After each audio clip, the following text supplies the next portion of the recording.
when you grow up, you tend to get told that the world is the way it is. Your life is just to live your life inside the world, try not to bash into the walls too much, try to have a nice family life, have fun, save a little money. That's a very limited life. Your time is limited, so don't waste it living someone else's life. Don't be trapped by dogma, which is living with the results of other people's thinking. Don't let the noise of others' opinions drown out your own inner voice. Everything around you that you call life was made up by people that were no smarter than you. And you can change it. You can influence it. You can build your own things that other people can use. And however you learn that, once you learn it, you'll never be the same again. When you have a dream, it doesn't often come at you screaming in your face. Dreams always come from behind you, not right between your eyes. It sneaks up on you. Sometimes a dream almost whispers, very hard to hear. So you have to, every day of your lives, be ready to hear what whispers in your ear. It very rarely shouts. Make sure that you are focused on something you're passionate about. You can't follow the fashion when you're trying to do a startup company, or I think really anything in life. As an entrepreneur, if you're gonna build a company, pick something you think is interesting, and then just stay right there and let the wave catch you. I think it's important that you really like whatever you're doing. If you don't like it, life is too short. If you like what you're doing, you think about it even when you're not working. It's something that your mind is drawn to. And if you don't like it, you just really can't make it work, I think.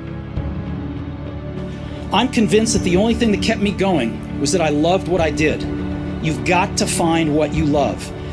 Your work is going to fill a large part of your life, and the only way to be truly satisfied is to do what you believe is great work.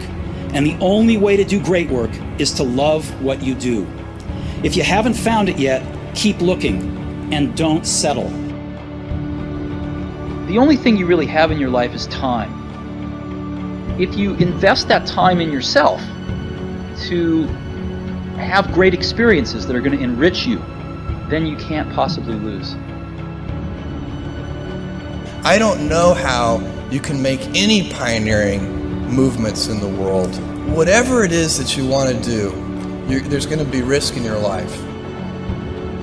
And if I fail, am I going to regret having tried and failed? And I knew the answer to that was no. But I also knew that if I didn't try, that I would always regret that. I would always wonder, and it would haunt me. Now is the time to take risk. As you get older, your obligations increase. And once you have a family, you start taking risk not just for yourself, but for your family as well. It gets much harder to do things that might not work out. So I would encourage you to take risks now, to do something bold. So I always advise people, don't wait. Do something when you're young, when you have nothing to lose, and keep that in mind. And then just work like hell. I mean, you just have to put in, 80 to 100 hour weeks every week. How will you use your gifts? What choices will you make? Will inertia be your guide, or will you follow your passions? Will you follow dogma, or will you be original? Will you choose a life of ease, or a life of service and adventure? Will you wilt under criticism, or will you follow your convictions? When it's tough, will you give up, or will you be relentless? Will you be a cynic, or will you be a builder? In the end, we are our choices. And most important, have the courage to follow your heart and intuition. They somehow already know what you truly want to become. Everything else is secondary. Thank you for coming. We're going to make some history together today.